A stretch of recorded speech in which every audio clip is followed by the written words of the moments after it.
ভক্তিটা পাওয়ার কথা, আমরা ভক্তির বশ্যতার কথা একটু বলি। এই ভক্তি পেতে গেলে আমাদের একটু বৃন্দাবনে যেতে হবে। এখন মনে মনে চলুন, ব্রজে চলুন, আমরা ব্রজভক্তির একটু আশ্রয়ে সামান্য ঘুরে আসি। আহা, ভগবানকে দিতে হবে কি? এক গোপী বলছেন, এক গোপী আর এক গোপীকে ডেকে বলছেন, সখী দেখ দেখ। কি দেখবো বলো? কৃষ্ণের নয়নটা দেখ। ও করেছে কি, গোপী করেছে কি, নিজের চোখে হাত দিয়ে বলছেন কৃষ্ণের কমল আখিটা কত সুন্দর, একবার দেখ। আচ্ছা, ও দেখাচ্ছে কার চোখ? নিজের চোখ। তো নিজের চোখে হাত দিয়ে সখীকে বলছে দেখ গোবিন্দের নয়ন কমলটা কত কত সুন্দর, একবার দেখ। সখী বলছেন, আরে তুই কৃষ্ণের চোখ কোথায় দেখাচ্ছিস? তুই তো তোর চোখেই হাত দিয়ে তোর চোখ দেখাচ্ছিস, এটা কৃষ্ণের চোখ কই? বললেন, একদিন এ চোখ আমার ছিল, আজ আর আমার নেই। কেন জানিস? যেদিন প্রিয় পরমকে দেখলাম, অরিন্দম ত্রিভঙ্গ মুরারিকে ব্রজে দেখলাম, সেই দিন এই তনুমন দেহ সব তাকে দিয়েছি। এ দেহটা আর আমার নেই, এ দেহের কোনো কিছুই আমার নেই। তাই এই নয়নটা একদিন আমার ছিল, তাকে দেওয়ার পরে নয়নটা তার হয়ে গেছে। নয়নে তাকে ছাড়া আর কিছু দেখি না। এই হলো দেওয়া। এইখানে দেখুন, নিজের কোনো চাওয়া পাওয়া, নিজের কোনো চাওয়া পাওয়া নেই। সুদামা কৃষ্ণের বাল্যবন্ধু সুদামা 5 বাড়িতে ভিক্ষা করতেন। এই দেখুন ভক্তি কাকে বলে। কাপড়টা ছেঁড়া, কে স্পর্শ করো, স্পর্শ করে দেখলেন, ওই দেখো আমার বাল্যবন্ধু সুদামা দুয়ারে দুয়ারে কাঙালের মতো ভিক্ষা করে।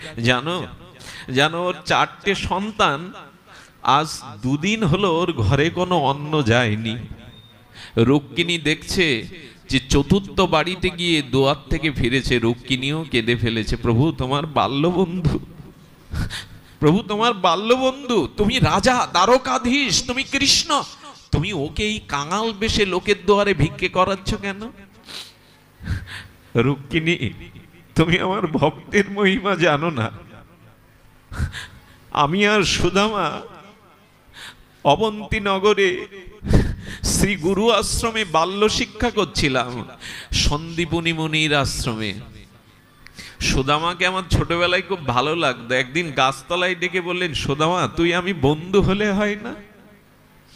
সুদামা কি বলেছিল জানো? রুক্মিণী বলছেন রুক্মিণীকে, সুদামা বলল, তুই রাজপুত্র, আমি কাঙাল দরিদ্র ব্রাহ্মণ ভিখারি, ভিখারির সাথে রাজার তো কোনো বন্ধুত্ব হয় না। কৃষ্ণ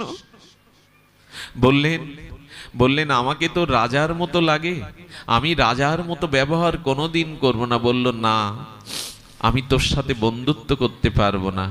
কিন্তু একদিন জঙ্গলে গেল, জঙ্গলে যাওয়ার পরে গুরুমা আদেশ দিয়েছেন রান্নার জন্য কাঠ কাটতে। ঝড় উঠল, ঝড় উঠার সাথে সাথে সুদামা কৃষ্ণকে বলছেন, কৃষ্ণ শুয়ে পড়তো, তাড়াতাড়ি শুয়ে পড়। কেন, কি করবি? শুয়ে পড়ার সাথে সাথে সুদামা কৃষ্ণের বুকের উপরে পা থেকে মাথা পর্যন্ত ঢেকে দিয়েছে। জয় রাধে। কৃষ্ণ বলছেন, ঢেকে দিলি? কৃষ্ণ বলছেন, কেন ঢেকে দিলি? সুদামা তখন চোখের জলে বললেন, কানাই, এই ঝড়ে ডালপালা ভেঙে পড়ে আমার বুকে পড়ুক, যেন তোর বুকে না পড়ে, যেন তোর বুকে না পড়ে। একদিন কৃষ্ণর পায়ে কাটা ফুটে গিয়েছিল, তখন তো খালি পায়ে গুরু আশ্রমে সেবা করতে হতো। কৃষ্ণের পায়ের কাটাটা নখ দিয়ে বের করতে গিয়ে সুদামা বলছেন, কৃষ্ণের চরণটা খুব কমল, ফুলের মতো, ওখানে নখ দিলে ব্যথা লাগবে। এই জন্য উনি মুখের কাছে এনে উনি ঠোঁট দিয়ে দন্ত দিয়ে কাটাটা বের করলেন। কৃষ্ণ কেঁদে জড়িয়ে ধরে বললেন, বন্ধু হতে পারি না তোর আমি? আয় না, দুজনে বন্ধুত্বর হাত বাড়িয়ে দিই। তখন সুদামা বললেন, বারবার যখন বন্ধু বন্ধু বলছেন, একটা সত্য আছে, তাহলে বন্ধুত্ব হতে পারে। এই দেখুন ভক্ত কাকে বলে, ভক্তি কাকে বলে। সত্যটা হলো কৃষ্ণ। আমি যদি ভিক্ষা করেও কখনো খাই, আমি যদি না খেয়ে রাস্তায় মরে পড়ে থাকি, তুই কিছু আমাকে দিতে পারবি না, আর আমি তোর কাছে কোনোদিন কিছু চাইবো না। ভগবানের চরণে যদি একটা তুলসী দেন, যদি একটু ফুল দেন, নিজের জন্য কিছু চাইবেন না ভগবানের কাছে। আমি কিছুই চাই না। না চাইতেই তুমি মনুষ্য জন্ম দিয়েছ, না চাইতেই তুমি পাখির কণ্ঠে কলকাকলি দিয়েছ, না চাইতেই তুমি সমুদ্র দিয়েছ, তারকা খচিত আকাশ দিয়েছ, শিশুর কণ্ঠে হাসি দিয়েছ। তুমি কি দাওনি? আমার মায়ের বুকে অমৃত দুধ দিয়েছ, স্নেহ মমতা দিয়েছ, এখন তো তোমার দেওয়ার পালা। এটা বলতে পারি আমরা? আমরা তো কামনা বাসনা নিয়ে ঘুরছি। সুদামা বললেন, তুমি কিছু দিতে পারবে না, আমিও তোমার কাছে কোনো কিছু দিন চাইবো না। বাবা একবার চিন্তা করুন তো, ভক্তি কাকে বলে? সুদামার চরিত্রে এসছে। সুদামা তখন কি বলছেন? সুদামা বলছেন, যদি এই সত্যে রাজি থাকো। কৃষ্ণ তখন বলছেন রুক্মিণীকে, রুক্মিণী আমি প্রতিজ্ঞাবদ্ধ, সুদামাকে আমি কিছু দেব না, ও চেয়ে নেবে না, এই জন্য তো ভিক্ষা করছে আমার বন্ধু। রুক্মিণী বলল, বাবু প্রভু, পঞ্চম বাড়িতে গিয়ে যদি সুদামা ফিরে যায়, তাহলে ওর ছেলেরা আজকে সন্তানরা না খেয়ে থাকবে। রুক্মিণীকে শ্রীকৃষ্ণ বলছেন, ওর ললাটে আজ কোনো অন্নযোগ নাই। তা তুমি তো লক্ষ্মী স্বরূপ, তুমি ওকে কৃপা করে কিছু দিতে পারো, ওতে আমার আপত্তি নেই, তবে নেবে বলে মনে হয় না। ওর প্রারব্ধেও আমার কাছ থেকে কোনো কিছু নেবে না। রুক্মিণী দেবী কৃপা সৃষ্টি করে পঞ্চম বাড়ির যিনি ভিক্ষা দেবেন, তিনি না বলতে গিয়ে রুক্মিণী দেবীর একটু করুণা কণায় তিনি বলে বসলেন, হ্যাঁ কিছু পরমান্ন আছে, নিয়ে যাও। পরমান্নটা যে দিল তার আশীর্বাদ কম করলো, আর যারা ফিরিয়ে দিল তাদের আশীর্বাদ বেশি করে সুদামা। এই না হলে সাধু করেছে কি, ওইখান থেকে যখন পরমান্নটা নিয়ে আসছে, কংসের অনুচররা ঘোড়ায় চড়ে যাচ্ছিল, সেই ঘোড়ার আঘাতে সুদামা পড়ে গেল। পরমান্নটা একটা কুকুর এসে আস্বাদন করছে। সুদামা চোখের জলে তখন গোবিন্দের দিকে তাকিয়ে বলছেন, বন্ধু তোর এত কৃপা আমার প্রতি। কৃষ্ণ, হে দ্বারকাধীশ, তোর এত কৃপা আমার প্রতি। আচ্ছা ওকে প্রশ্ন করুন তো, ছেলে মেয়ে না খেয়ে আছে, এইটুকু প্রসাদ তাও কুকুরে খাচ্ছে, তুমি তাকে গোবিন্দের কৃপা বলছো কি করে? সুদামা বলছেন, আমার প্রারব্ধে আজকে কোনো অন্নযোগ নাই, কিন্তু এত করুণা ভগবানের, আমার হাত দ্বারা আজ একটা জীব সেবা করালো, অতিথি সেবা করালো। এই কুকুরের প্রারব্ধেই প্রসাদটা ছিল, আমি বয়ে এনে ওকে সেবা করবার সুযোগ দিল বন্ধু আমার।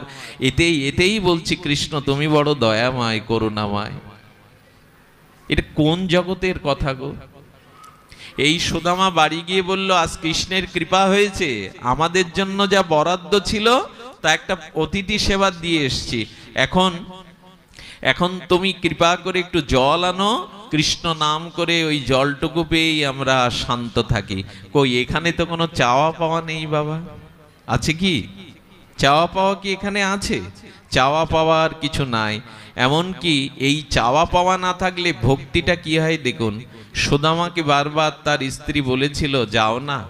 আচ্ছা তোমার কিছু চাওয়ার দরকার নেই, বন্ধুকে দেখতে তোমার মন চায় না বলে, এই কথাটা ঠিক বলেছো। কতদিন ওকে দেখিনি, কতদিন আমি কৃষ্ণকে দেখিনি, তুমি যদি অনুমতি দাও আমি একটু চোখের দেখা দেখে, কিন্তু আমি চাইতে কিছু পারবো না। বলে চাইতে হবে না।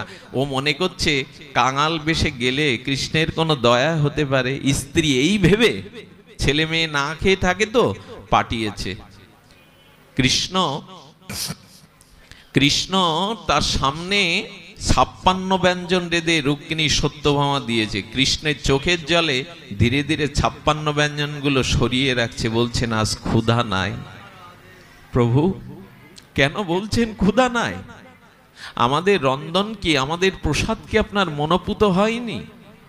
রুক্মিণীকে বলছেন, আমার কাঁধে হাত রাখো, ওই দেখো খালি পায়ে আমার বন্ধু সুদামা হেঁটে আসছে, রৌদ্রতাপে বৃক্ষের গাছতলায় বসে আছে, ওর কোনো খাদ্য নাই। আমার ভক্তকে যে না খাওয়াই, আমি তার কাছে খাই না। আমার ভক্ত সেবা না নিলে আমি নিজে সেবা নেই না, আমি খাবো কি করে তোমাদের 56 ব্যঞ্জন? যদি ভগবানকে আনন্দ দিতে চান তবে ভক্তকেই সেবা করতে হবে। ভক্তকে উনি 56 ব্যঞ্জন সরিয়ে রেখে দিলেন, পেলেন না। সুদামা যখন আসলো তখন দুয়ারি বলছেন, তোমাদের মহারাজ কৃষ্ণ ভেতরে আছেন। বলে, ভিখারি তোমার কি দরকার? বললো, আমি একটু দেখা করব। আমি আমি তোমাদের দ্বারকাধীশ রাজার সাথে দেখা করবো। বলো, ভিখারি এই পোশাকে তুমি এসেছো, ছেঁড়া মলিন কাপড়, পায়ে জুতো নেই, দেখা হবে না। ভিখারিকে যখন বারবার বলছে তখন ঠেলে ফেলে দিয়েছিল ভিখারি। কৃষ্ণ ছিলেন সিংহাসনে, উনি দৌড়ে এসে, কৃষ্ণ কোনোদিন এভাবে দৌড়াননি, কারণ উনি স্থির গতিতে চলতেন। ভগবান কিনা, দ্বারকার রাজা কিনা, রুক্মিণী সত্যভামা রাজকর্মচারীরা দেখছে কোন কৃষ্ণ, রুদ্ধশ্বাসে কেন উনি দৌড়াচ্ছেন, উনি তো এইভাবে পৃথিবী প্রলয় হয়ে গেলে কৃষ্ণ অস্থির হন না, আজ কেন অস্থির হচ্ছে? ভক্ত যদি কষ্ট পায়, ভক্ত যদি ব্যথা পায়, ভগবানের নিজের স্বধর্ম ভুলে গিয়ে ভগবান দৌড়াচ্ছেন, সুদামা সুদামা বলে দৌড়াচ্ছেন, ওখানে স্থির নেই ভগবান। ভগবানকেও চঞ্চল করে দেয় ভক্তের ভক্তি। আহা, সুদামাকে বুকে জড়িয়ে ধরে কৃষ্ণ তাকে আসনে বসিয়ে নিজে চরণ জল করে দিচ্ছেন ভক্তের ভক্তি। কাকে? স্বয়ং ভগবান এই সুদামা বিপ্রকে নিজে হাতে চরণ জল করে, চরণ জল করার পরে কৃষ্ণ পান করলেন, আর রুক্মিণী সত্যভামাকে বললেন, যদি ভক্তি চাও এই চরণ জল পান করো। সুদামার মতো কৃষ্ণ ভক্তের চরণ জল রুক্মিণী সত্যভামা পান করছে। সুদামাকে কি করেছে জানেন? সুদামাকে নিজে হাতে অনেক কিছু পরিবেশন করে খাইয়ে বাতাস দিচ্ছেন কৃষ্ণ খাটে বসে। দুই বন্ধুর মাঝে কতদিন দেখায়, অনেক রোগা হয়ে গেছিস সুদামা। বলে, আমি রোগা হলে ক্ষতি নেই, তোর তো স্বাস্থ্য অটুট আছে। আচ্ছা সুদামা, তুই বিয়ে করেছিস? বলে, হ্যাঁ, আমার তো সন্তানাদি আছে। বলে, বন্ধুকে ঠকালি কেন? দুই বন্ধুর কথা দেখুন, ঠকালি কেন? বিয়েতে তো অন্তত একটা নিমন্ত্রণ দিতে পারতিস বাল্য বন্ধুকে। তাহলে এটা আমার ভুল হয়েছে, আমার তো একবার ভুল হয়েছে, তোর যে 16,108 বার ভুল হলো। যে তুই যে এত বিয়ে করলি, তুই কি আমাকে নিমন্ত্রণ দিয়েছিস? এই কথার পাকে কৃষ্ণ বলেছে, তোমার আঁচলে বাঁধা কি নিশ্চয় আমার জন্য তুমি কিছু এনেছো। বন্ধুর কাছে তো যে খালি হাতে কেউ আসে না, কি এনেছো দেখাও। ও ততবার ওইটা আড়ালে নিয়ে যাচ্ছে। আসলে আসার পথে ব্রাহ্মণ পাড়া থেকে তার স্ত্রী 3 মুঠো চিপিটক চিড়ে ভিক্ষা করে আঁচলে বেঁধে দিয়েছিল। বন্ধুর কাছে খালি হাতে যেতে নেই, এটা নিয়ে যাও। কৃষ্ণ বলছেন, লুকিও না, দেখি আমার জন্য তুমি কি বস্তু এনেছো বন্ধুর জন্য। জোর করে কৃষ্ণ ওটা কেড়ে নিলেন। কেড়ে নেওয়ার পরে যখন এক মুঠি দিয়েছে, তখন ওটা ভিজে গিয়েছিল, জানেন, ভিজা। ওই চিড়ে ভিজাটা যখন মুখের মধ্যে দিয়েছেন, রুক্মিণী সত্যভামা দূর থেকে দেখছে কৃষ্ণের প্রতিটা লোমকূপ প্রেমানন্দে উদ্ভাসিত হয়ে পরমানন্দ, চোখে মুখে আনন্দ কৃষ্ণের। আর এক মুঠি নিতে যাবে, রুক্মিণী এসে হাত হেঁটে ধরেছে, এই মুঠিটা তুমি যদি পাও অনন্ত বিশ্বব্রহ্মাণ্ড প্রেমে ভেসে যাবে, ওটা আমায় দাও, আর পেও না। আচ্ছা আচ্ছা, বলো তো দ্বারকাধীশ, আমরা 56 ব্যঞ্জন রান্না করে তোমাকে খাইয়েছি, কোনোদিন এত আনন্দ তো আমাদের সেবায় তুমি পাওনি, তোমার তো এত আনন্দ কখনো হয়নি। কৃষ্ণ বলছেন, সুদামারে, আমি জীবনে অনেক ননি খেয়েছি, অনেক মাখন খেয়েছি যশোদার হাতে। আমার এই মহিষীরা 56 ব্যঞ্জন রেঁধে আমাকে খাওয়ায়, আমি জীবনে কখনো এমন স্বাদ পাইনি। বলতে পারিস তোর এই চিড়ের মধ্যে কি দিয়েছিস তুই? সুদামা বলছে, শুনবি, আমি গাছতলায় বসে মনে করছিলাম শুকনো চিড়ে তোকে কি করে দেব। তুই তো দ্বারকাধীশ রাজা। আমার কান্নার জল কয়েক ফোঁটা অজান্তে ওই চিড়ের মধ্যে পড়ে গিয়েছিল, চোখের নোনা জলে চিড়েটা ভিজে গেছে। গোবিন্দ বললেন, সুদামা, ভক্তের চোখের জলে প্রেমাশ্রু মিশানো দ্রব্য যে এত মধুর লাগে। একদিন কি করেছে জানেন? এই দিন ভক্তের পাত্রের মধ্যেও ভক্তি থাকে মা। একদিন মহাপ্রভু নাম সংকীর্তন করতে করতে যাবে না শ্রীধরের বাড়ি গিয়ে উপস্থিত। শ্রীধর চেনেন তো? খোলা বেচে।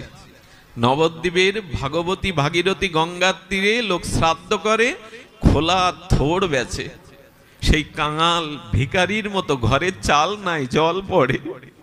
মহাপ্রভু তার বাড়িতে গিয়ে আনন্দে কীর্তন করতে করতে বাইরে হাত ধোয়ার জন্য একটা জরাজীর্ণ লোহার পাত্রে পোটের উপরে একটু জল ছিল। সেই লোহার পাত্রটা ছিদ্র, কর্মকারের কাছ থেকে ঝালাই করে এনে ওখানে জল রেখেছে হাত ধোবে বলে। মহাপ্রভু কীর্তনের মধ্যে সেই লোহার জরাজীর্ণ পাত্রের জল পান করছেন মহাপ্রভু। পান করার সাথে সাথে প্রেমতনু গৌরের, রাধা ভাবদ্যুতি গৌরের উচ্ছ্বাস প্রেম তরঙ্গে গড়াগড়ি দিতে লাগলেন, উনি গড়াগড়ি দিতে লাগলেন। শ্রীধর এসে হাত জোড় করেছে, প্রভু কাঙালের একবার মান না, কাঙালের ঠাকুর হয়ে তুমি কাঙালের ঘরে এসেছো, আমার ঘরের চাল নাই। প্রভু একটু জল খেতে চাইছো আমার কাছে, একটু বলতে পারতে না? আমি ঘরের থেকে অন্তত একটা জরাজীর্ণ পাত্র হলেও তোমাকে জলের, এটা বাইরের জল, সর্দশীর্ণ ছিদ্র লোহার জল। সঙ্গে সঙ্গে ভক্তকে থামিয়ে মহাপ্রভু বলছেন, ভক্তগণ ভক্তগণ, শ্রীধরের পাত্রের মধ্যেও প্রেম ভক্তি আছে, এটা আমার জানা ছিল না আগে। তোমরা যদি প্রেম পেতে চাও, ভক্তি পেতে চাও, শ্রীধরের এই পাত্রে জল পান কৃষ্ণ ভক্তি প্রেম হয়ে যাবে। ভক্তের পাত্রের মধ্যে ভগবান প্রেম খুঁজে পেয়েছেন। শুধু ভক্তগণ, এই ভক্তিরই ঠাকুর আমাদের ব্রজেন্দ্র নন্দন, এই ভক্তিরই কাঙাল আমাদের গৌর নিতাই। আমাদের উপাসনাটা আর কিছু না, এই কলিযুগে অন্তত, এই কলিযুগে অন্তত এই প্রেমের ধর্মে আসতে হবে আমাদের। অন্য কোনো কামনা বাসনার ধর্ম নিয়ে আমরা হৃদয়ে কোনোদিন শান্তি পাবো না। সুদামাকে বললেন, সুদামা আজ আমি প্রতিজ্ঞা করছি, আসছে কলিযুগে আমি গৌর হয়ে যাব। সেদিন আমাকে কেউ যদি ভোগ দেয়, আমাকে কেউ যদি প্রসাদ দেয়, আমি প্রতিজ্ঞা করলাম কলিযুগে প্রসাদ না, আমার মহাপ্রসাদ হবে। কেউ যদি মাটির মালসাই করে তোর মতো চোখের জল মিশিয়ে একটু গুড় আর চিড়ে দেয়, ওটা হবে মহাপ্রসাদ, ওটা হবে মহাপ্রভুর প্রসাদ। এই জন্য যজ্ঞে এখনো মাটির মালসাই করে প্রভুর ভোগ লাগানো হয়। কেউ বলে আমার সোনার থালা নাই, কেউ বলে আমার রূপোর থালা নাই, কাঁসার থালা নাই। আমার গৌর বলছেন আমি প্রেমের কাছে কাঙাল হয়ে যাই, ভিখারি হয়ে যায়। একটা মাটির পাত্রে এক মুঠো চিড়ে গুড় যদি প্রেম মিশিয়ে কেউ দেয়, ওটাই হয় আমার মহাপ্রসাদ। এই ভগবানকে ছেড়ে কার উপাসনা করবেন আর কাকে ভালোবাসবেন? নিতাই গৌর ব্যতীত, ব্রজে রাধা মাধব ব্যতীত কোন কোন কার কাছে গিয়ে কাকে প্রেম করবেন, আপনি ভক্তি করবেন? এই ভজনই আমাদের আসতে হবে, এই ভক্তির জায়গায় আসতে হবে। সুদামাকে যেদিন বিদায় দেয়, সুদামাকে কৃষ্ণ বিদায় দিচ্ছে কি করে জানেন? সেই ছেঁড়া কাপড়, সেই নগ্ন পায়ে। সুদামা যখন বিদায় দিচ্ছে, কৃষ্ণ পিছু পিছু আসছে। সুদামা হাত ধরে বললেন, তোর পায়েও কিছু জুতা নাই, ফিরে যা কৃষ্ণ, আমি চলে যেতে পারবো। কৃষ্ণ পিছনে পিছনে যাচ্ছে। যতবার বলছেন ফিরে যা বন্ধু, ততবার কৃষ্ণ ওর পিছনে পিছনে যাচ্ছে। বহুদূর চোখ যাওয়ার পরে যখন গ্রাম থেকে আড়াল হয়ে গেল, কৃষ্ণ তখন দাঁড়িয়ে দাঁড়িয়ে কাঁদছে ওখানে। এখানে কোনো কামনা বাসনার বিষয় নাই, আছে শুধু ভালোবাসা, নিষ্কাম শুদ্ধ ভালোবাসা। ভিখারি ভিখারি হয়েই চলে গেল, কিছু চাইলো না, ভগবানকে পেয়েও কিছু চাইলো না।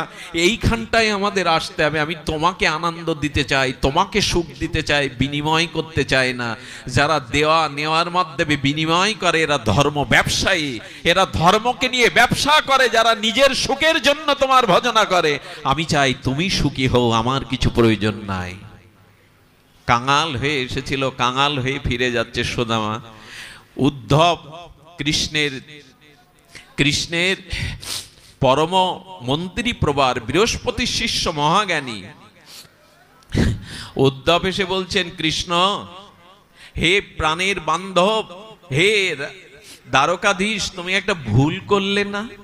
তোমার বন্ধু খালি পায়ে এতটা পথ হেঁটে এসেছিল, তার পায়ে ফসকা পড়ে গেছে, পাদুকা নাই। আচ্ছা তোমার তো এতগুলো রথ, তাকে পারলে না একটা রথে করে তাকে পৌঁছে দিতে? কথাটা কিন্তু ঠিক বলেছে উদ্ধব। কৃষ্ণ তুমি পারতে না? তোমার এত সোনার রথ আছে, এত রথ আছে, একটা রথে চড়িয়ে ওকে অন্তত ওর ঠিকানায় পৌঁছে দিতে, এটা তুমি করতে পারলে না? কৃষ্ণ বলছেন আমি এই কথাটা কাল রাত্রে ভেবেছিলাম, আমি সুদামার কাছে থেকেছিলাম, ঘুমাইনি। মনে করেছিলাম আমার একটা রথে করে, সোনার রথে করে সারথি দিয়ে আমি সুদামাকে পৌঁছে দেই, কিন্তু আমি ভাবলাম এটা ঠিক হবে না। কেন ঠিক হবে না জানেন? আহারে,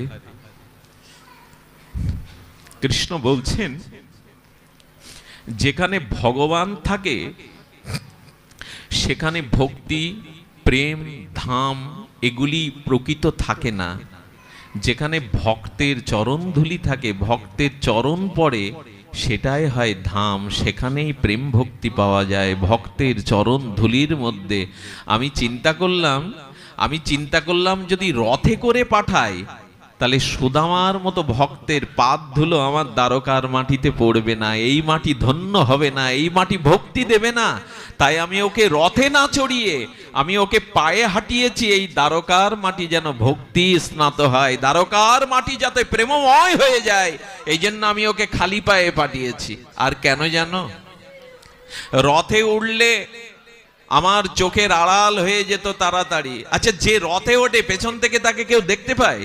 কৃষ্ণ বললেন এমন প্রাণের বান্ধবকে চোখের আড়াল করতে মন চাইছিল না, তাই যত দূর যায় আমি রথে না করে পায়ে হেঁটে আমি দেখেছি আমার প্রাণের বান্ধবকে, আমি তাকে দেখেছি। আচ্ছা বাবা, এই কথা শুনে যদি আমাদের হৃদয় এতটা বিগলিত হয়, যারা এই ভজন ভগবানকে করেন নিষ্কাম, কোনো স্বার্থশূন্য হয়ে শুধু তাকে ভালোবাসার জন্য, তাদের হৃদয়টা কেমন হয়? দয়া করে, কৃপা করে ধর্ম ত্যাগ করুন, পরম ধর্মে আসুন। অর্থাৎ নিজের ধর্ম, অর্থ, কাম, মোক্ষ এটা না চেয়ে কৃষ্ণকে সুখী করার চিন্তা করুন, রাধারানীকে সুখ দেওয়ার চিন্তা করুন। কিসে তিনি সুখ পাবেন, কিসে তিনি আনন্দ পাবেন, এটাই হলো আমাদের ধর্ম। হ্যাঁ, শুক্লম্বর ব্রহ্মচারী ৩-৪ বাড়ি ভিক্ষা করে মহাপ্রভুর সামনে এসেছেন।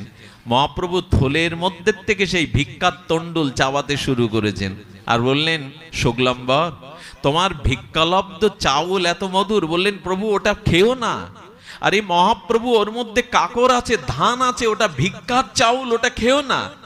মহাপ্রভু বলছেন, আজ আমি এতটা আনন্দ পেয়েছি তোমার পাত্রের এই চাল চিবিয়ে, আমি তোমাকে বর দেব। শুক্লাম্বার হাত জোর করে বলছেন, চাওয়া পাওয়া নিয়ে তো তোমার চরণে আসেনি, এই জগতে পরজগতে কিছু চাই না, শুধু একটাই চাওয়া, তুমি সুখী হও, তুমি আনন্দ পাও গৌর হরি। এই হলো পরম ধর্ম, এই হলো ভক্তির ধর্ম, প্রেমের ধর্ম। তখন বলছে, তুমি আজ না চাইলেই তোমার ভিক্ষালব্ধ চাউলে আমি যে প্রেম পেয়েছি, আমি তোমাকে একটা বর দিলাম। সেই বরটা কি দিলেন জানেন গৌর হরি? বর দিলেন, তুমি জন্ম জন্ম এমন করে ভিক্ষা করে যেন খাও, ভিখারি হও। আচ্ছা, আপনি ধর্মকর্ম করবেন কি ভিক্ষা করতে, ভিখারি হতে, কাঙাল হতে? ধর্মকর্ম করে কেন মানুষ? অর্থের অভাব হবে না, জরাব্যাধি দুঃখ হবে না, মান সম্মানের আপনি পাবেন, এইগুলোই জন্যই তো মানুষ ধর্মকর্ম সাইনবোর্ডে লিখিয়ে রাখে, নিজের নাম এইটা দান করেছে কে, ওইটা করেছে কি, তো সাইনবোর্ড। তো তখন বলছেন, প্রভু এই বর পেয়ে আমারও হৃদয় আজ এত আনন্দ হয়েছে, তবে আর একটা বর দাও। তুমি যখন বর দিলে তখন এই বরে আমি এত আনন্দ পেয়েছি যে আমি জন্ম জন্ম ভিখারি হব, তুমি আর একটা বর দাও। সেই বর হলো, আমি জন্ম জন্ম তোমার নামের কাঙাল হয়ে ভিখারি হয়ে ভিক্ষা করব, আর আমার মতো ভিখারির পাত্র থেকে তুমি ভগবান কেড়ে কেড়ে খাবে, এই বর দাও, তুমিও এমনি করে কেড়ে খাবে। আচ্ছা, এইখানে তো চাওয়া পাওয়ার কিছু নেই। একজন বলছেন, প্রভু তুমি ভিখারি হও, আর ভিখারি বর চাইছে তুমি আমার ভিক্ষার ঝুলিতে এমনি করে কেড়ে খাবে, কথা দাও। আহারে, এটাই হলো পরম ধর্ম, এটাই হলো ভক্তির ধর্ম। আর এই ধর্ম যারা আশ্রয় করে, গোবিন্দ তাদের আর এই অস্থির জগতে জন্ম মৃত্যু চক্রে ভাসতে দেবে না, তাকে চরণে টেনে নেবে, নিজের চরণে টেনে নেবে। এর একটা দৃষ্টান্ত বলি, দৃষ্টান্তটা বড় মার্মিক দৃষ্টান্ত। যশোদা মা একদিন বৃন্দাবনের কিছু গোপীদের নিয়ে যমুনায় প্রদীপ দিতে যাবে, দীপ জ্বালাতে যাবে যমুনায়। কেন জানেন? এই গোবিন্দের জন্য, কানাইয়ের সুখের জন্য। তো ওখানে দীপ জ্বালাতে যাবে, আর যখন দীপ জ্বালাতে যাবে কৃষ্ণ এসে তখন বলছেন, মা কোথায় যাচ্ছ? বললেন, পুজো দিতে, যমুনাতে পুজো দিতে যাচ্ছি। গোবিন্দ বলছেন, তাহলে আমিও পুজো দেব। গোপালের তো এরকম স্বভাব, আমিও পুজো দেব। মা তখন একটু বিনোদ করে বলছেন, তুই তো চোর, লোকের ঘরে চুরি করে বেড়াস। আচ্ছা, ভগবানকে চোর বলা যায় তো? বলো প্রেমে যায়, বৃন্দাবনে যায়, অন্যখানে বলা যাবে না। মা তখন শাসন করে বলছেন যে তুই তো চুরি করিস, চোরের কখনো পূজা করতে নাই। কৃষ্ণ তখন বলছেন, মা চোর যদি ভালো হয়ে যায় তখন পূজা করতে পারে না? তুই ভালো হলি নাকি? বলল না, আমি তো চুরি ছেড়ে দিয়েছি, এখন চোর যদি ভালো হয় তাহলে তো সে পূজা করবে, মা আমাকে নিয়ে চলো। যশোদা মা তখন বলছেন, আমি নিয়ে যেতে পারি, তবে স্বভাবটা যখন ওখানেও কাজে লাগাস না। যমুনা পুলিনে গিয়ে গোবিন্দের সুখের জন্য ব্রজ মায়েরা যমুনার নীল জলে তরঙ্গে দ্বীপ জেলে দিয়েছে। দ্বীপ জেলে চোখ বন্ধ করে যমুনার কোলে মা সহ সকলে চোখ বন্ধ করে প্রার্থনা করছে। গোবিন্দ প্রথম চোখ বন্ধ করেছিল, পরে খুলে দেখে চোখ বন্ধ। এই হলো সুযোগ। ও করেছে কি, যমুনার জলে ডেকে প্রদীপগুলোকে ডাকছে, আয় আমার কাছে আয়। কিছু কিছু প্রদীপ এলো, কিছু কিছু প্রদীপ এলো না, তারা তরঙ্গে ভেসে গেল। যে প্রদীপগুলো এসেছিল উনি যত্ন করে প্রদীপগুলো নিভিয়ে উনি করেছে কি, ওনার পীত বর্ণ বসনের মধ্যে পুডলি করে বেঁধে নিয়েছেন। বেঁধে গোপনে আবার মার পাশে এসে চোখ বন্ধ করে বসেছে। যমুনাকে প্রণাম করে, আমার কানাইকে ভালো রেখো, আমার গোবিন্দকে ভালো রেখো, ও যেন সুখে থাকে। এই প্রার্থনা করে যখন উঠে আসছে, তখন ওই যে মাটির প্রদীপ তো ওই পীতবরণ পুটুলির মধ্যে ঝনাত ঝনাত করে বাজছে। যশোদা বলছেন, এর মধ্যে কি তোর পুটুলির মধ্যে গোপাল? ও তখন একটু পেছনে নিয়ে বলছেন, মা লোকের ব্যাগ, লোকের পুটুলি খুলতে নেই, নিজের পুটুলি দেখা যায়, লোকের পুটুলি খুলতে নেই। যশোদা মা ভেতরে আনন্দ, বাইরে ক্রোধ করে বসছেন কি, বাইরে বলছেন চোরের পুটুলি খোলা যায়, যারা চোর তাদের ব্যাগ ট্যাগ গুলো চেক করা যায়, সবাই পারে। গেলি খালি হাতে আবার কি নিয়ে যাচ্ছিস? তোর স্বভাব এখানেও কাজে লাগিয়েছিস। মা যশোদা খুলে দেখে যে প্রদীপগুলো ভাসানো হলো তার কিছু প্রদীপ গোপাল ওইখান থেকে আসলে বেঁধে নিয়ে যাচ্ছে। গোপালের দিকে তাকিয়ে বললেন, প্রদীপ জ্ঞানগুলো তুই আসলে বেঁধে নিলি। যে কথা উত্তর দিয়েছিল বাবা, আজকের অনুষ্ঠানের একটা সার মর্মস্পর্শী কথা যদি হৃদয়ে নিয়ে যেতে পারেন, এর থেকে বড় কথা আমি আর পাইনি। গোবিন্দের চোখে তখন জল। গোবিন্দ বলল, যশোদা মা, আমার একটা স্বভাব আছে, আমার সামনে যদি কেউ ভেসে যায় আমি তাকে ভেসে যেতে দিতে দেখতে পারি না, আমি তাকে কোলে তুলে নেই। মা, আমার সামনে যদি কিছু ভেসে যায়, গোবিন্দ বোঝাতে চাইলেন এই যমুনাটাই হলো সংসার, এখানে তরঙ্গই হলো জন্ম মৃত্যু জরা ব্যাধি। অনন্ত কাল ধরে জীব এই জন্ম মৃত্যুতে ভাসছে, তার স্থায়িত্ব পাচ্ছে না। গোবিন্দ বললেন, আমার সামনে এই জগতে যদি কেউ ভাসে আমি তাকে ভেসে যেতে দেই না, আমি তাকে ডেকে নেই। আচ্ছা, মা যশোদার শুনে মা যশোদার চোখেও জল। গোপাল, তাহলে জগতে যত প্রদীপ ভাষায় তুই ডেকে নিস? বলো, না মা, আমার সামনে যারা প্রদীপ ভাষায় আমি সেই প্রদীপগুলোই নিয়ে নিবা। যারা গোবিন্দ বলতে শিখেছে, যারা গোবিন্দ চরণে একটা তুলসী পাতা দিয়ে শুধু বলে, গোবিন্দ আমি তোমার, আমি তোমার সেবা ভিন্ন এ জগতে কিছু চাই না। গোবিন্দ বললেন, ওই ভক্তকে আমি নিজে কোলে তুলে নেই, আঁচলে তুলে নেই, তাকে আমি ভেসে যেতে দেই না।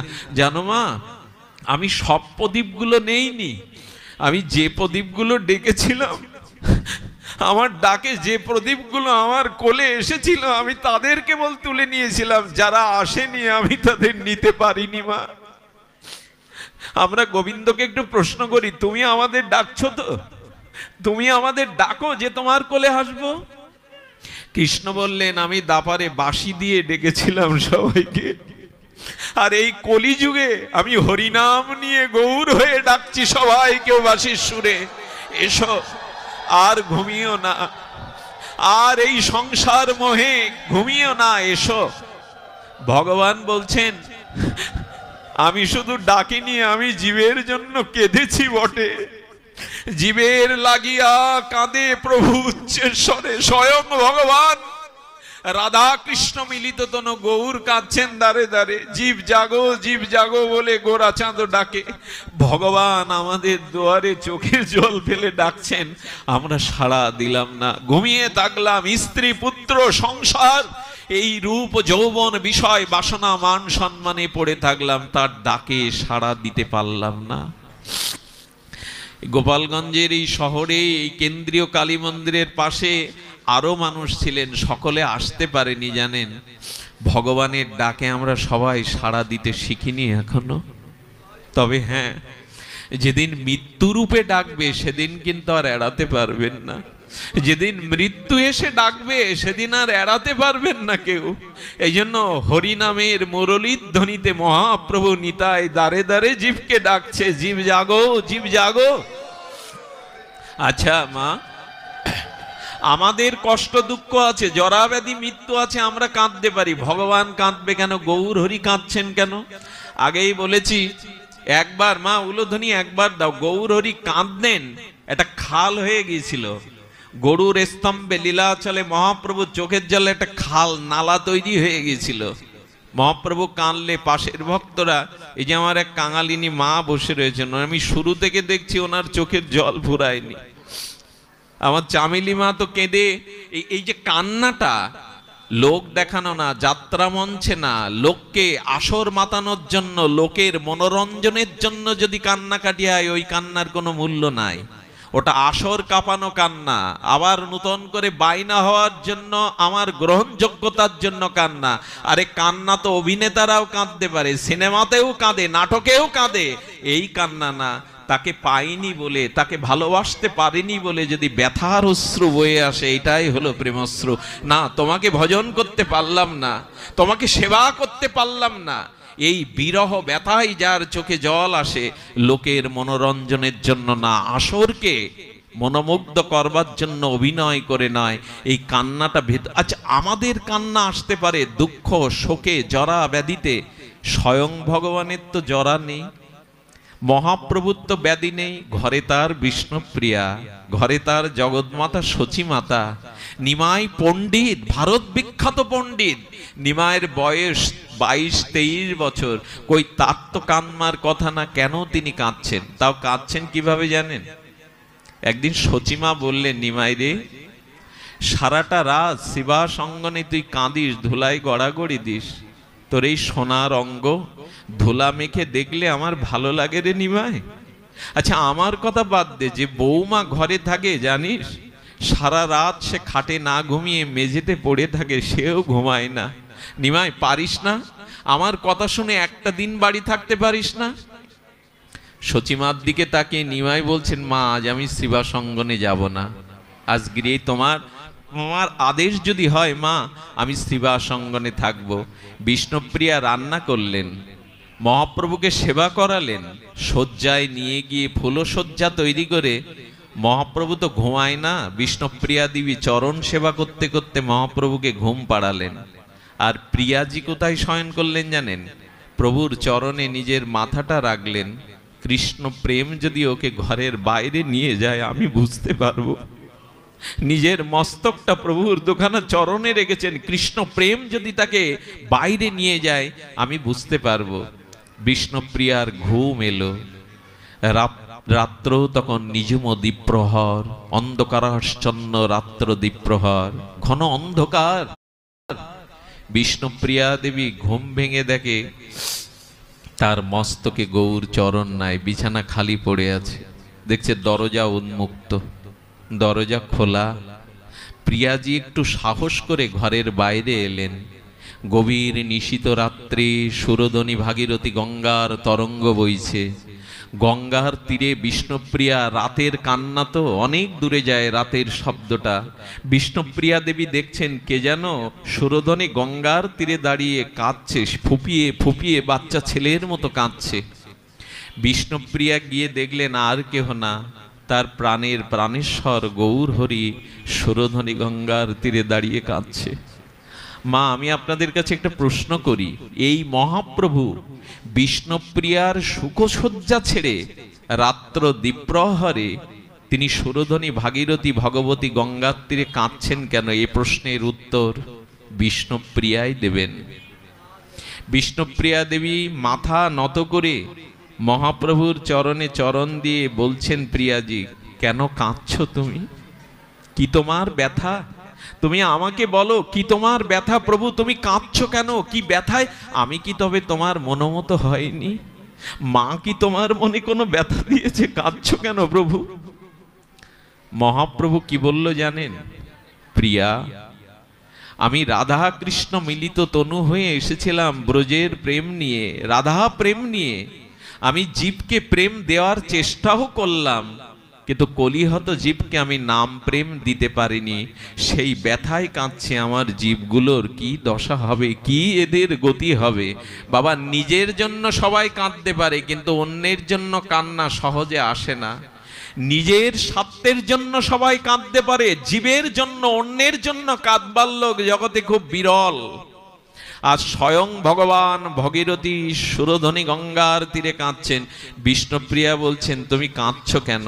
বলে, কেউ নাম নিল না প্রিয়া, কেউ তো জাগলো না, কেউ তো কৃষ্ণ নাম প্রেম নিল না। বিষ্ণুপ্রিয়া দেবী তখন বলছেন, আমি আপনাকে একটা উপায় বলে দিতে পারি, কাঁদবেন না। মহাপ্রভু তখন প্রিয়াজিকে দুই হাত দিয়ে তুলে বলছেন, কি উপায় আছে তুমি বলো প্রিয়া, তুমি তো আমার সহধর্মিনী অর্ধাঙ্গিনী, তুমি বলো। বিষ্ণুপ্রিয়া তখন বললেন, প্রভু আপনি কাঁদছেন ঠিকই, কিন্তু না, যথাযথ কান্না আপনার এখনো আসেনি। আরে বাবা, বিষ্ণুপ্রিয়া দেবী বলছেন মহাপ্রভুকে, প্রভু আমার মনে হয় একটা মানুষকে স্নান করাতে গেলে, বিধৌত করতে গেলে যতটুকু জলের প্রয়োজন, অতটুকু জল না হলে তার স্নান ক্রিয়াটা সম্পন্ন হয় না। আমার মনে হয় তোমার একার চোখের জলে জীব ভিজবে না, জীব প্রেম নেবে না। আজ আমি এই গঙ্গার তীরে দাঁড়িয়ে কথা দিলাম, তোমার সাথে সাথে আজ থেকে আমিও কাঁদবো, আমিও কাঁদবো। এমন ভগবানকে দেখান তো, এমন দরদিকে, দয়ালকে দেখান তো।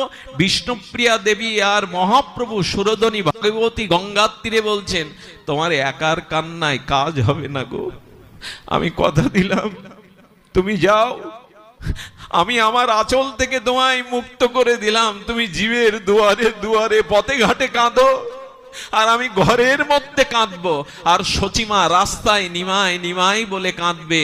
আমরা এই তিনজন, আমাদের সাধনা হবে একমাত্র চোখের জল।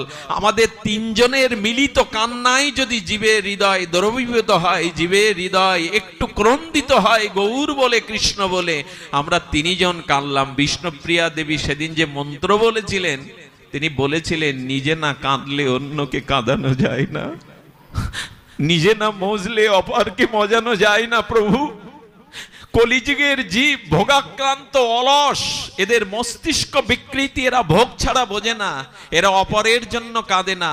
তাই আমাদের তিনজনের কান্নাই রেখে গেলাম জগতের সামনে।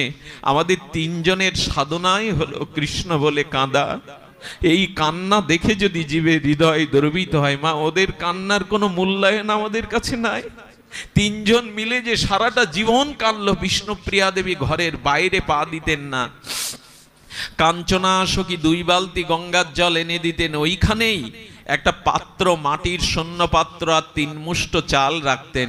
এক একটা চাল হাতে নিয়ে হরে কৃষ্ণ এই মহামন্ত্র প্রসাদী করে বাম পাশে রেখে দিতেন। দুপুরবেলা যে 3 মুঠো চাল হতো, ওইটা গঙ্গা জলে ফুটিয়ে মহাপ্রভুকে ভোগ লাগিয়ে পেতেন। ভালো শাড়ি কোনোদিন পরেননি, তিনি মেঝেতে শুয়ে থাকতেন, ঘরের মেঝেতে।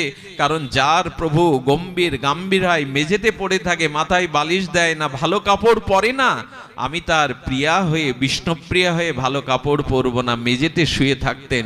সারাটা জীবন কেঁদেছেন বিষ্ণুপ্রিয়া মহাপ্রভুর রেখে যাওয়া খড়ম বুকে নিয়ে। এদের কান্নার কোনো মূল্যায়ন নেই আমাদের। আমরা আমাদের ভোগ সুখ নিয়েই কাটাবো। এই জন্য মাঝে মাঝে প্রার্থনা করতে হয়, ভগবানের সামনে প্রার্থনা করবেন, প্রভু অনেক অপরাধের কারণে চোখে কৃষ্ণ বলতে জল আসে না, গৌর বলতে জল আসে না। প্রভু, পাথরের বুক চিরে ঝর্ণা বেরোয়, কিন্তু আমার বুক চিরে নয়ন জল আসে না কৃষ্ণ বলতে। প্রেম কোথা দিয়ে প্রবাহ হয় জানেন? 100 জন্ম তপস্যা করলেও কৃষ্ণকে বশ করা যায় না, কিন্তু বিরহ ব্যথায় কৃষ্ণ বলে যদি 2 ফোঁটা নয়ন জল কেউ ফেলতে পারে, ভগবান ওতেই বশ হয়ে যায়। চোখের জলে ভগবান যতটা বিবশ হন, ভজন সাধনে অন্য তপস্যা যাগযজ্ঞে ততটা বসান নাই। চোখের জল এ হলো প্রেম ভক্তির। হ্যাঁ, রাধারানী তো শত বৎসরই কাঁদলেন, ব্রজের গোপিকারা কাঁদলেন এই কারণে, কিন্তু আমাদের চোখে জল নেই কেন জানেন? জল নেই হলো এই কৃষ্ণ কৃষ্ণ নাম বলিতে যার প্রেম নাহায় অঙ্কুর, জানিও দেহে আছে অপরাধ প্রচুর। আমার হৃদয়টা, আচ্ছা পাথরের বুক চিরে তো ঝর্ণা বেরোয়, আমার হৃদয় কি পাথরের থেকে কঠিন হয়েছে? দুপোটা অশ্রু গোবিন্দ বলে আমি কোনোদিন ফেলতে পারলাম না। নিজের কাছে প্রশ্ন করুন, হৃদয়টা কি পাথর হয়ে গেছে? আমাদের নিতাই চাঁদের এক পরমাশ্রিত বাবা ছিলেন, নিতাই তার প্রাণ। তিনি যখন দেহ রক্ষা করবেন তখন তার শিষ্যকে বললেন, কিরে এই যৌবনটায় আমার সেবায় কাটিয়ে দিলি, কখনো কিছু চাস? নিজের শিষ্যকে বলছেন, সেবককে, আমি তো চলে যাচ্ছি, কিছু চেয়ে নে আমার কাছে, কিছু চেয়ে নে। শিষ্যটিকে তখন বলছেন, হে পরমারাধ্য শ্রী গুরুদেব, আমি যা চাইবো আপনি তা দেবেন না। বললেন, একবার চেয়ে দেখ, আমি তোকে বৈকুণ্ঠে পাঠাতে পারি। সারাটা জীবন নিতাই গৌর বলে যা সঞ্চয় করেছি, তোকে আমি বৈকুণ্ঠে গোলকে পাঠাতে পারি, কি চাস বল? বলে, আমার মাথায় হাত দিয়ে বলুন, আজ যা চাইবো তা আমাকে দেবেন। বললেন, আমাকে প্রতিজ্ঞা করিয়ে নিবি? তবে ঠিক আছে, বল কি চাই? বললেন, আপনি আমাকে এই বর দিন, আমি বৈকুণ্ঠ চাই না, আমি কোনো কিছুই চাই না, আমি যেন যখনই নিতাই বলবো, গৌর বলবো, আমার চোখ দিয়ে প্রেমাশ্রু বিগলিত হয়, এটা আপনি আমাকে দিয়ে যান। বাবাজি মহারাজ চোখ তাকিয়ে ধীর হয়ে থাকলেন 2-3 মিনিট। এরপরে কি বললেন জানেন? বললেন, আমার সর্বস্ব আজ কেড়ে নিবি তুই? আমি সারা জীবন এইটুকু বুঝেছি, মন্ত্রতন্ত্র বুঝিনি, নিতাই বলে কাঁদতে শিখেছি, গৌর বলে কাঁদতে শিখেছি, আমার সব নিয়ে নিবি? মাথায় হাত দিয়ে বললেন, যা, আজ থেকে এরপর থেকে যখনই তুই নিতাই বলবি, তোর চোখে প্রেমাস্ত্র ধারা বয়ে ভেজা, আমার সব তোকে দিয়ে দিলাম। কোন বিদগ্ধ ভজনানন্দী সাধু পেলে শ্রী গুরুদেবের কাছে গেলে এই প্রার্থনা করবেন, আমাকে এই প্রেম দিন যেন আমি কৃষ্ণ বলে কাঁদতে পারি, গৌর বলে কাঁদতে পারি। এইটুকু, এই প্রেমাশ্রুতেই আমাদের উপাসনা। আমাদের অন্য কোনো গৌড়ীয় ভজনটা, রাধা মাধবের ভজনটা একমাত্র চোখের জলে, আর কিছু নয়। তবে রামকৃষ্ণদেব এই পরমহংস কুলতিলক একটা কথা বলেছিলেন দক্ষিণেশ্বরে। বলেছিলেন, মানুষ টাকার জন্য, রোগের জন্য, ছেলে মেয়ের জন্য ঘটি ঘটি কাঁদে, কৃষ্ণ বলে সবাই কাঁদতে পারে না। মানুষ টাকার জন্য, ব্যথার জন্য, সংসারী দুঃখের জন্য ঘটি ঘটি কাঁদে, কৃষ্ণ বলে কাঁদা তো হলো না। ঠাকুর রামকৃষ্ণ বলে চলেছেন, কৃষ্ণ বলে তো কাঁদা হলো না।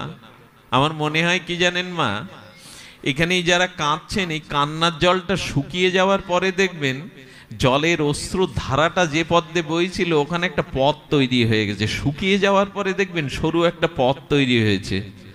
ভগবান যেন বললেন, তোর অনন্ত জন্মের কামনা বাসনা আবর্জনা যা ছিল তা চোখের জলে ধুয়ে পথ তৈরি হয়ে গেছে, আমি ওই পথ বেয়েই তোর কাছে আসব, আমি ওই পথ দিয়েই তোর হৃদয়ে আসব, তোর কাছে আসব।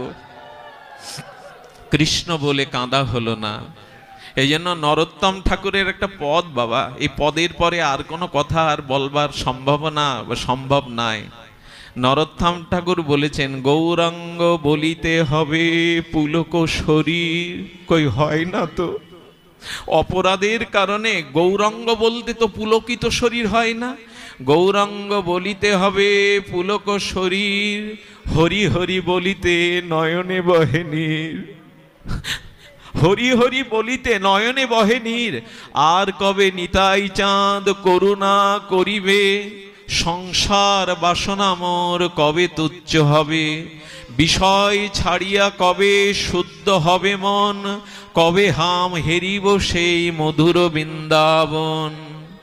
কবে কবে আর হবে ব্রজে বাস, কবে হবে রাধাকুণ্ডে বাস, কবে হবে যুগলের উপাসনা, কবে হবে নিষ্কাম প্রেম ভরে নিতাই বলা, কবে হবে গৌর বলা, কবে হবে হরিনাম আশ্রয় করা।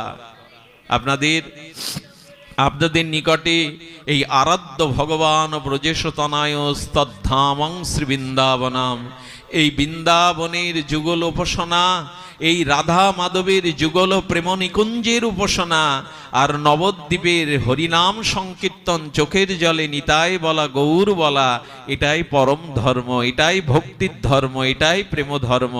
এর মধ্যে দিয়েই যেন আমাদের বাকি দিনগুলো, সময়গুলো আমরা গৌর বলতে পারি, নিতাই বলতে পারি।